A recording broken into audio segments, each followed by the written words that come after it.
In this issue of Real Magic Magazine, Mike Miller talks to NFL Pro Bowl long snapper John Dorenbos about how magic lifted him from tragedy and changed his life forever.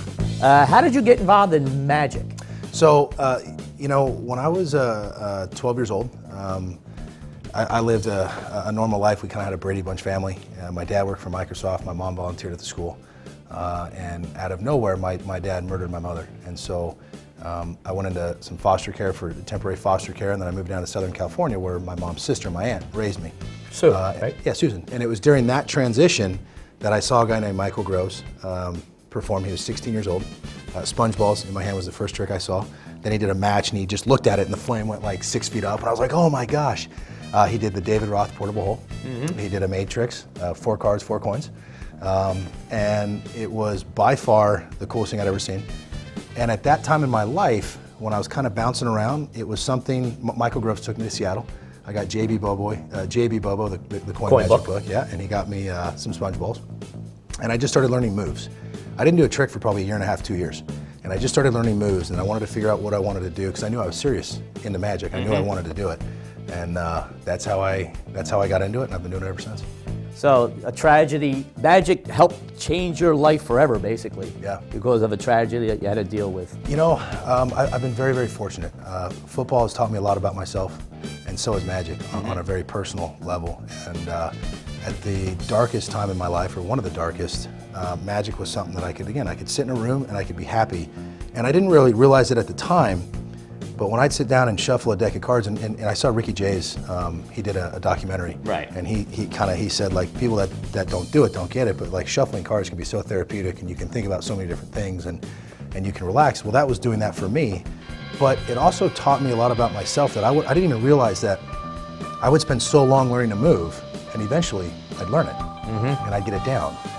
And it taught me just what I could do, how difficult something was, but if I made up my mind, I could find a way to get there. Right. And it taught me a lot about overcoming adversity and challenges, and just sticking with something, and eventually you'll get it. But persistence breaks down resistance. Also in issue 42, Doc Eason talks to Garrett Thomas about the importance of acknowledging your environment. In the middle of something, I had a crowd going, and the people walked in the door. The door to the restaurant's right behind this camera here, and they have to go down this little hallway into the place. So right in the middle of something, hey, how you doing? Welcome to the cellar. You're here for dinner? What? Right there, and I engage them. They can suddenly they're recognized. They're obviously there. There's no reason to not somehow acknowledge them. You don't necessarily have to insult them or be rude or whatever else you want to them, but it's there. Same thing. The guy goes up, somebody gets up and goes to leaves the bar. I said, is there something I said? Are you leaving? Oh, I can tell by the look in your eye you're looking for the men's room. That's right down around the corner. Mention my name, you get a good seat. Ha ha ha. We got a little poker game in the men's room in a few minutes. We'd like to have you stop in. Get a seat open for you in there. The only game in town where a flush beats a full house. Ha ha ha ha ha. Okay. So you got a bit. Yeah. Everybody. So why not use everything that you've got going here?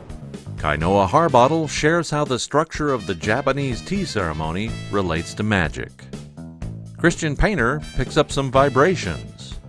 Tyler Erickson continues his series on the false transfer with freeing the hand and destination motivation. And Garrett Thomas discusses the benefits of creating a musical score for your routines.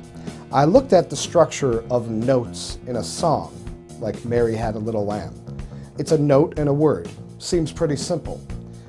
But then I looked at a full composition where you have the violin parts, the bass parts, the flute parts, where a conductor would have to look at all these different layers and still keep it all in time. I realized that magic is a lot like that there's a lot going on. It's not just a voice and a note. It's not just one level of stimuli. There's a lot of things that are happening. You have your words, you have your actions. Not only do you have just normal actions, but you have secret actions as well. Then you have what you want them to see and what you want them to think and feel. Then you have your own expression, your own emotion. So what I did was I took that look of the conductor's sheet music, and I decided to line up one of my favorite tricks the way a conductor would.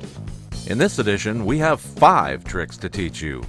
3 from Liam Montier, one from feature magician John Dorenbos, and one from John T. Sheets. And I'd like to show you something that goes along with the crazy man's handcuffs. I call it band fusion. You start with the bands apart and they melt together, and without any moves, they melt back apart. All this and much, much more